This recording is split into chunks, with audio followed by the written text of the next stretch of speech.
কোরবানির ঈদ সামনে রেখে লক্ষ্মীপুরের রামগতিতে ব্যস্ত সময় পার করছেন খামারিরা। উপজেলার ১৫৯টি খামারে চলছে পশু পালন ও পরিচর্যার শেষ মুহূর্তের প্রস্তুতি।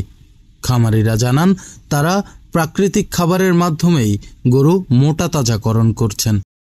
আমরা ৫৫টা গরু মোটা তাজার জন্য তৈরি করছি এবং এই গরুরে দানাদার খাদ্য খাওয়াই, পাতা ভুসি, ভুট্টা, গম, সাইলেন্স, খ্যার এবং বিভিন্ন আইটেমের ঘাস।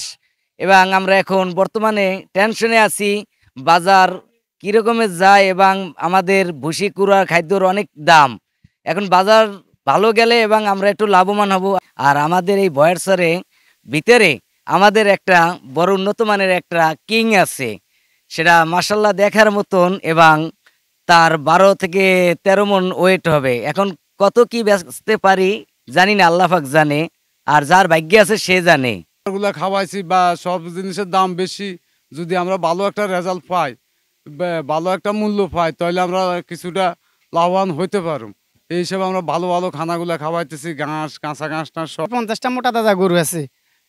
গরুগুলাকে আমরা উন্নত মানের সুষম খাদ্য খাওয়াইতেছি। যেমন ধরেন ভুট্টা গুঁড়া, তারপরে যায় ভুসি, কাঁচা ঘাস, এগুলা খাওয়াই আমরা মোটা তাজা করতেছি। আমাদের উদ্দেশ্য হলো গরুগুলাকে যেন ভালো দামে আমরা বিক্রি করতে পারি। আসসালামু আলাইকুম, আমি ডাক্তার মোহাম্মদ রুবেল সরকার, ভেটেরিনারি সার্জন, উপজেলা প্রাণী সম্পদ দপ্তর ও ভেটেরিনারি হাসপাতাল, রামগতি, লক্ষ্মীপুর। আসন্ন কুরবানির জন্য আমাদের রামগতি উপজেলায় প্রস্তুতকৃত পশুর সংখ্যা ১৭,৪৬০টি। উল্লেখযোগ্য বাজারের সংখ্যা 7টি। কুরবানির জন্য প্রস্তুতকৃত খামারের সংখ্যা ১৫৯টি। বিগত বছরের ন্যায় এবারও আমাদের বিশেষ সেবা মোবাইল ভেটেরিনারি টিম তাদের দায়িত্ব পালন করবে এবং 7টি বিশেষ হাটে আমাদের কর্তব্যরত মোবাইল ভেটেরিনারি টিম তাদের দায়িত্ব পালন করবে।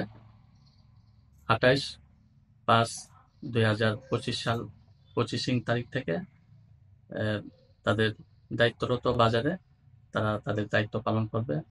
আমরা আশা করতেছি যে আমাদের রামগতি উপজেলায় পর্যাপ্ত পরিমাণ খামার আছে এবং পশুর পরিমাণ পর্যাপ্ত পরিমাণে আছে এবং বাহির থেকে আমাদের এখানে যদি পশু যদি নাও আসে, যে উৎপাদনকৃত পশু দিয়ে রামগতি উপজেলা উৎপাদনকৃত পশু দিয়ে সকলের কুরবানির চাহিদা মেটানো সম্ভব হবে। Arefin Asif, NTV online, Ramgati, Lakshmipur.